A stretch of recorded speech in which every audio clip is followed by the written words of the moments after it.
Bueno, segundo bloque en Zona Crítica. Hay una situación que está siendo tratada en muchísimos medios internacionales, sobre todo los latinos, sobre todo los argentinos y los brasileños, porque hubo una irrupción del gobernador o de las fuerzas policiales de Río de Janeiro, un dispositivo que generó la movilización de 2.500 uniformados, policía civil y militar, en las dos favelas importantes en Río de Janeiro.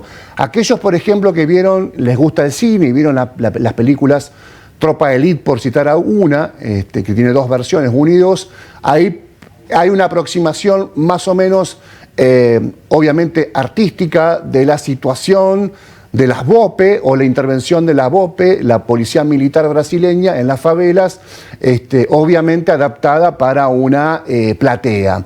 De todas maneras, ahí sí queda bastante expreso, o a través de documentales que se puedan ver, que es un problema real de la mafia narco que hay en Río, que hay en México, que hay en gran parte de Argentina, con matices y diferencias en cuanto a su poder de fuego. Pero esta concretamente, y por lo menos lo que vimos en televisión, nos planteaba una disyuntiva, nos planteaba una alerta, que es la terrible respuesta de las bandas criminales o de cártel llamado Comando Vermelho en relación al poder estatal. Un dron disparando un misil o disparando un proyectil, uno lo puede asociar más a la OTAN en Ucrania que a una intervención de una mafia o de una organización criminal organizada contra un Estado, ¿no?, movilizado con la ley y con la fuerza de esa ley. Al margen de esto hay toda una discusión política. Hay por lo menos la información que llega de los corresponsales en relación a la mirada de Lula, del presidente Lula, sobre esta intervención, y la mirada del gobernador de Río de Janeiro, que responde a otro partido político, a otra facción de política brasileña. Independientemente de esto, nos preguntábamos la importancia de contactarnos con una persona especialista, una persona que le haya bajado la lupa al problema criminal, puntualmente en Río de Janeiro, puntualmente el Comando Vermelho, y es un criminólogo que se llama Paulo Méndez, que reside en el estado de Río de Janeiro y que está contactado vía virtual con nosotros, y lo saludamos. Paulo, muy buenas noches, gracias por contactarte con Zona Crítica aquí en Santa Fe, Argentina. Buenas tardes, buenas noches. Quiero agradecer la invitación del profesor Gustavo González y del periodista Héctor Galeano. Sí, Gustavo González, que es un docente de la Universidad del Litoral, del área de criminología, que bueno, nos dio tu teléfono, tu contacto, como una referencia para poder charlar con seriedad, algo que no es tan común en los medios de comunicación porque falta tiempo además, pero en este caso lo vamos a tener sobre esta problemática. Quiero que empecemos a hablar, que empieces a plantear vos, Paulo, la génesis de este conflicto, que es en definitiva preguntarse qué es este Comando Vermelho. Sí, el mito de origen sobre el Comando Vermelho cuenta que a finales de la década de 1970, en el Instituto Penal de Ilha Grande, los presos políticos que buscaban mejores condiciones carcelarias se mezclaron con los presos comunes, ambos condenados por la Ley de Seguridad Nacional por robo a bancos, y que de ese contacto surgió la Falange de Seguridad Nacional, más tarde llamada Falange Vermelha, y luego Comando Vermelho. En la década de 1980, la Falange Roja actuaba en las prisiones de Río de Janeiro mediante la ascendencia y los códigos culturales criminales, y también en las favelas, principalmente a través del tráfico de drogas.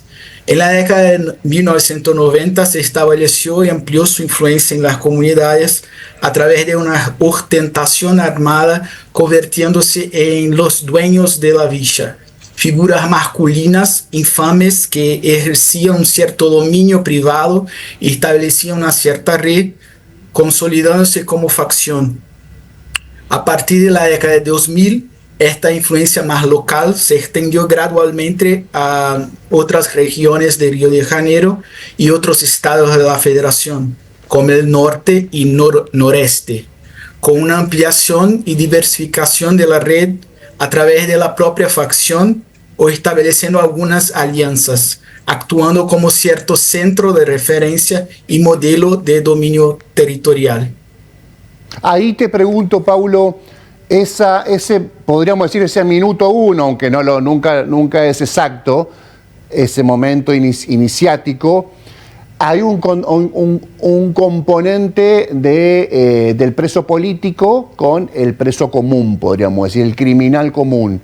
¿Esto se sostiene con el paso del tiempo o en algún momento ese preso ideologizado, politizado, se sale de la organización y queda en manos ya directamente de criminales más definidos como tal? Sí, creo que tengo que hacer un historial de los problemas relacionados al conflicto, porque eso es parte de un conflicto, ¿no? La violencia es un conflicto, aunque sea jerárquico, en fin. En la década de 80, 1980, en Río de Janeiro, actuaban grupos de exterminio, principalmente en regiones periféricas como la Baixada Fluminense. Estos grupos estaban formados por policías que actuaban clandestinamente y se asociaban localmente para resolver el problema de lo que entendía por delincuencia. Durante la transición política de la década de 1980, esta situación se hizo visible y se produjo una cierta contención y una transformación de esa actuación, con la represión llevada a cabo por la policía, principalmente en Río de Janeiro y poco a poco en las regiones periféricas. Desde la década de 1980 y sobre todo en la década de 1990, el crimen pasó a profesionalizarse gradualmente, muy vinculado al tráfico de drogas y armas. Río de Janeiro, en particular, en la década de 1990, registró índices impresionantes de homicidios. Estos homicidios estaban relacionados con el ascenso de esas figuras masculinas infames en el establecimiento de sus dominios en las villas, en conflicto entre facciones y con la policía, que también actuaba con un alto grado de letalidad. Se intentaron algunas políticas de reforma de policía y la seguridad pública con el fin de contener esta letalidad y los escándalos de corrupción, pero ninguna de ellas se mantuvo. La política que tuvo más repercusión se mantuvo y tuvo amplitud en el sentido de buscar revisar esta relación con estas comunidades fue la unidad de policía pacificadora a finales de la década de 2000. Esta buscaba intervenir y establecer una policía más normal y cotidiana y menos de confrontación intermitente. La política realizaba intervenciones puntuales con planificación previa para instalarse en las favelas y revisar la relación distante y violenta de la policía con estas comunidades. Los índices de letalidad policial disminuyeron en este periodo, una recomendación de los expertos que fue aceptada por la Secretaría de Seguridad. Sin embargo, el marketing político exagerado y una expansión que movilizó efectivos importantes sin un plan consolidado y efectivo para el futuro hicieron que el proyecto fuera perdiendo fuerza hasta que recientemente fue abandonado. Paulo, Sí. ahí te pido disculpas, te hago una interrupción.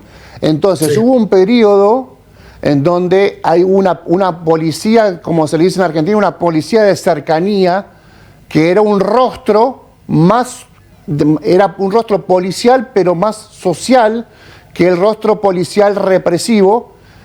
Ahí hubo una disminución, entendí, de los índices de letalidad de la violencia, pero con el paso del tiempo, fue perdiendo fuerza por distintos motivos.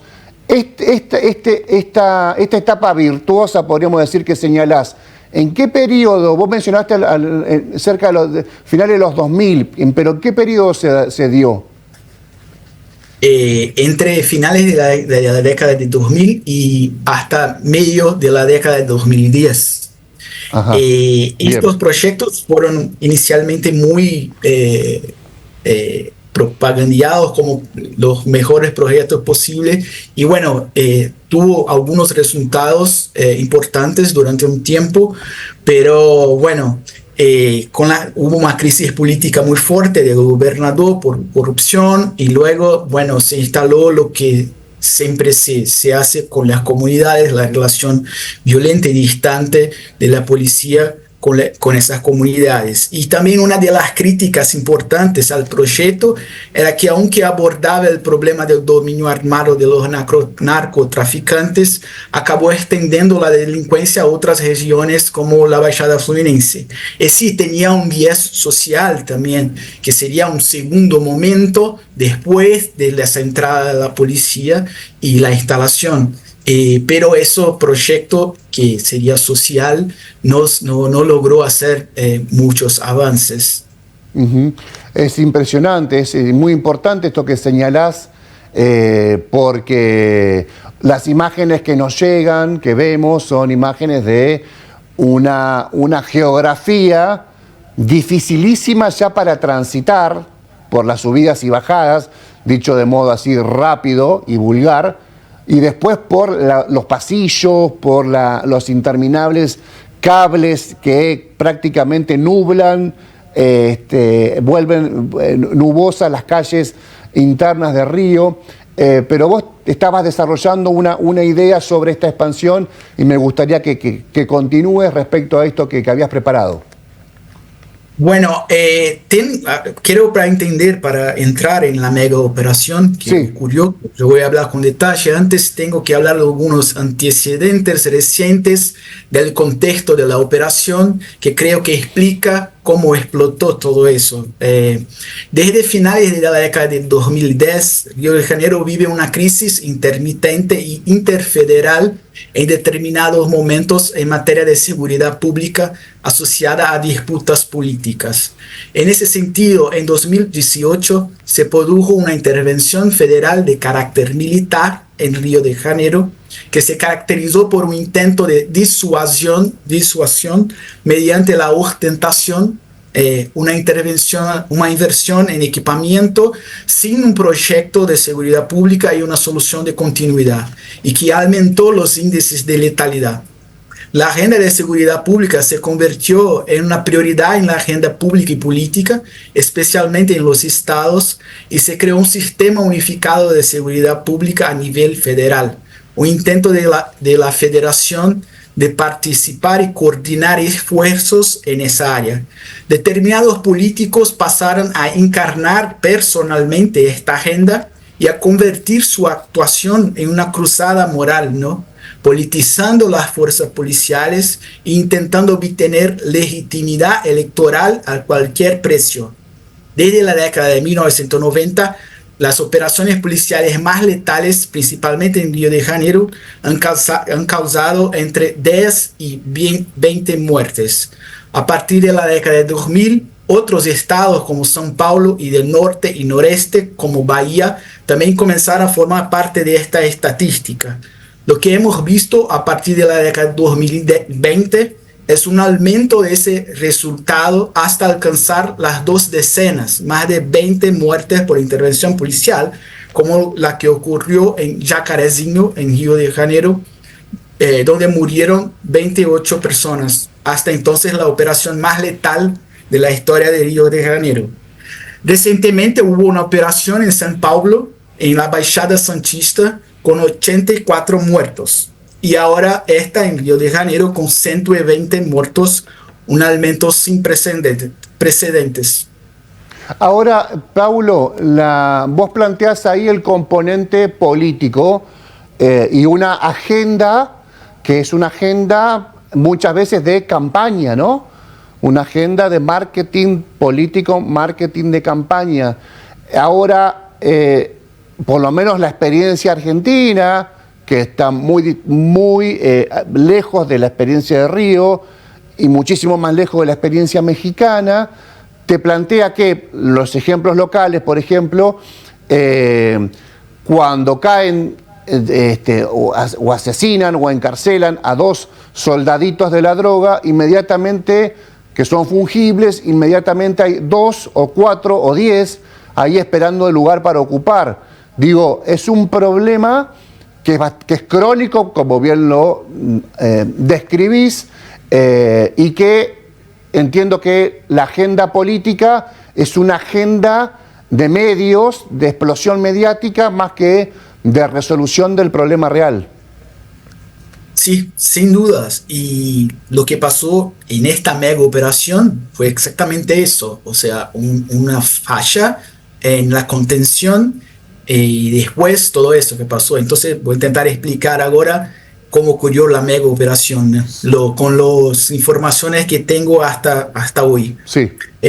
Bueno, la mega operación ocurrió en 28 de octubre, anteayer, en el complejo de Alemão y Peña, en Río de Janeiro. Existe un conflicto intermitente entre la policía y una manifestación criminal colectiva. La policía suele vigilar a estos grupos y cuando se produce algún incidente o se anticipa otro, actúa de forma urgente. La mega operación del 28 de octubre fue un caso de vigilancia que retrasó mucho el tiempo y que fue acumulando un problema de emergencia. Significó que algunos problemas de emergencia que se producían en determinadas favelas estaban relacionadas con el complejo de Alemão y Peña, que funcionaba en cierto modo como un centro para el Comando Vermelho. La policía y la fiscalía recopilaron varios documentos judiciales para detener a los delincuentes que estarían reunidos en estas villas. La mega operación se montó como emboscada a partir de la información de que había reunido delincuentes de Río de Janeiro y también de otros estados, escondidos y actuando conjuntamente en esas villas. La policía reunió entonces 2.500 agentes para la operación con el fin de acorralar a estos delincuentes, especialmente a uno de ellos que tenía una especial infamia y un extenso historial delictivo llamado Doca, que es una de las figuras masculinas herederas de la tradición de ser dueños de la villa. Bueno, ¿quiere hablar algo más? Yo puedo No, en base a esto último que decís, me pregunto, ¿habrá habido información calificada estatal, digo, judicial, policial, lo suficientemente contundente para decir, ahí van a estar en un encuentro, en una reunión, líderes de las organizaciones criminales y por lo tanto este es el momento para actuar? Porque también puedo pensar esto, que los líderes reales de organizaciones transnacionales que lavan mucha plata, que tienen muchos contactos, que invierten fuerte en incluso empresas blanqueadas, ¿van a ir a la favela a cerrar acuerdos o eran los segundos, terceros en los mandos los que estaban allí negociando algo, alguna especie de acuerdo de expansión? Bueno, sobre las informaciones específicas, yo tengo algunas, y bueno, creo que con el tiempo, pasado el tiempo, vamos a tener más información. Yo voy a decir cómo ocurrió la narrativa con algunos datos que yo tengo que creo que son firmes, ¿no? Sí. Bueno, a partir de ahí, lo que tenemos información reciente y algunas versiones sobre lo ocurrido. Voy a presentar aquí un panorama de lo que considero la información más fiable para construir una narrativa de lo que ocurrió. El complejo de Peña y Alemão es un conjunto de barrios marginales extremadamente poblados que se encuentra en la zona norte de Río de Janeiro, cerca de barrios suburbanos y de importantes vías que conectan la ciudad. Son barrios marginales muy asociados a la violencia y con un historial de marginación urbana, social y económica que forman parte de un circuito ilegal de venta o al por menor de armas y drogas.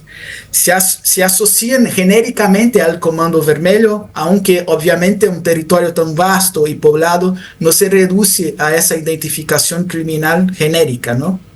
El Comando Vermelho tiene un historial particular de resistencia a la actuación policial, lo que parece formar parte de la identidad de esta facción.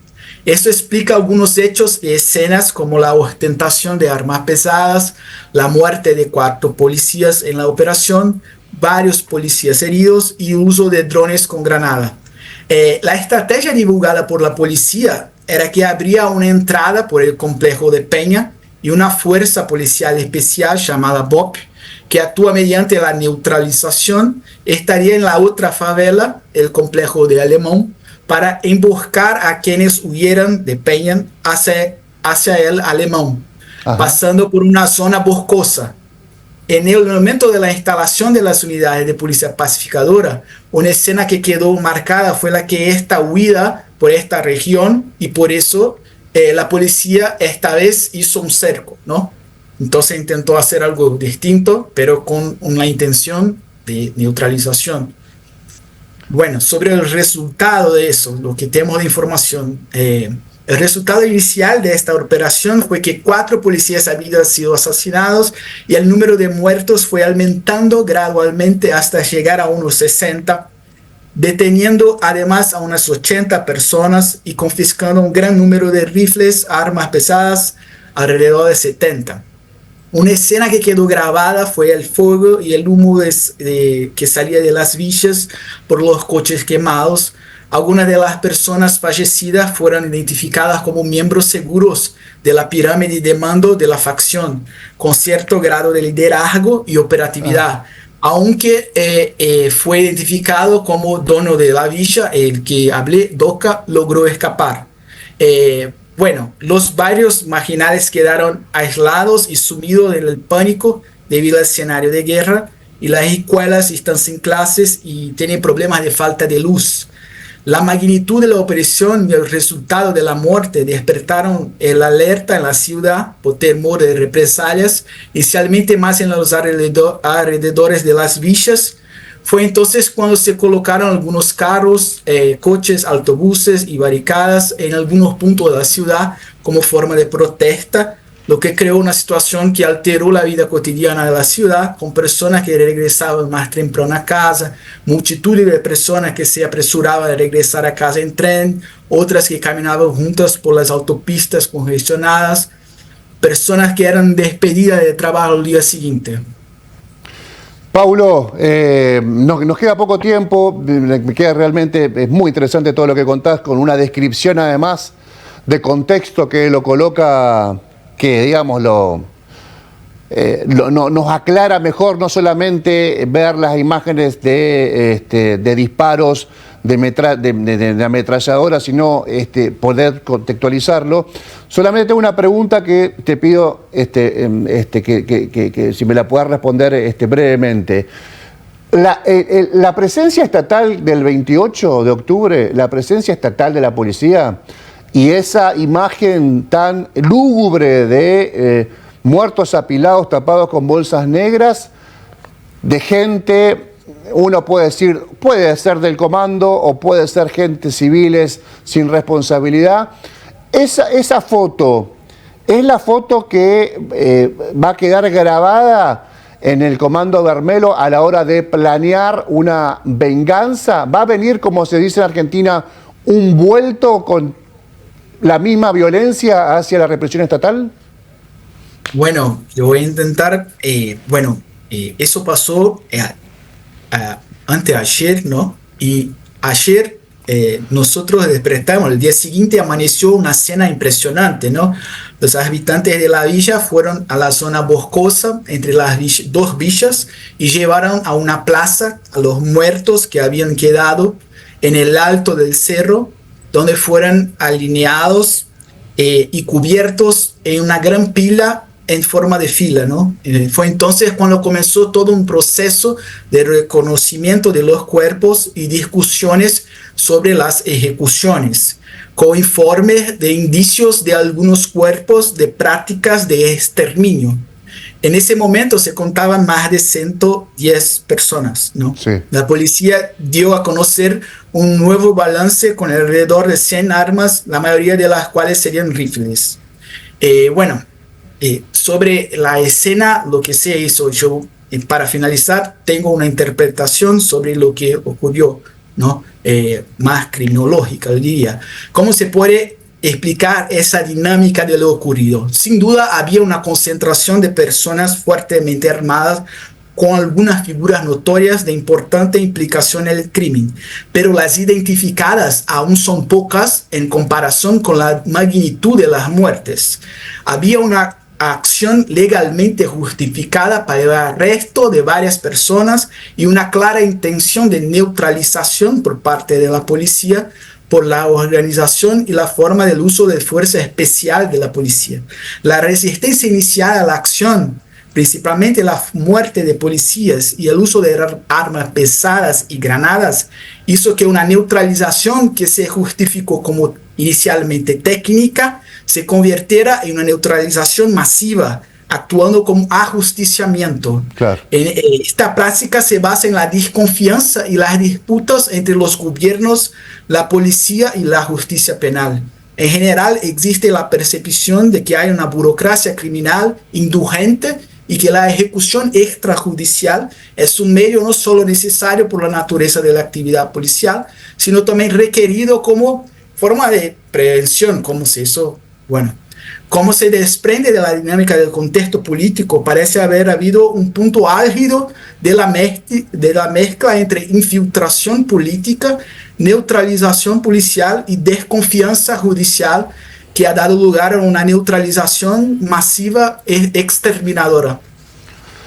Impecable, Paulo, impecable tu descripción, impecable tu español también, así que doble felicitación. Te agradecemos mucho por el contacto, por tu predisposición y por contarnos algo que con tanta filigrana que es el comando y el Comando Vermelho, y además todos los actores que tienen un rol preponderante en esta historia. Te agradecemos mucho y te mandamos un abrazo fuerte. Muchas gracias.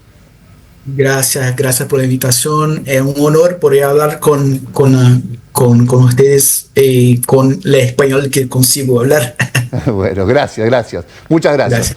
Era Paulo Méndez, criminólogo, residente brasileño, residente en el estado de Río de Janeiro, contando con precisión, insisto con esta expresión de filigrana. No solamente es la organización criminal, son todos los actores que lo rodean, el poder judicial, la cuestión política, las propias internas entre las organizaciones, la dificultad de la geografía, ¿no? Lo vuelve al tema apasionante, ¿no? Más allá que, insisto, estamos hablando de una tragedia, porque hay muchos muertos. Igualmente, para entender el proceso es importante ir a quienes lo estudiaron y lo conocen. Pausa, ya venimos.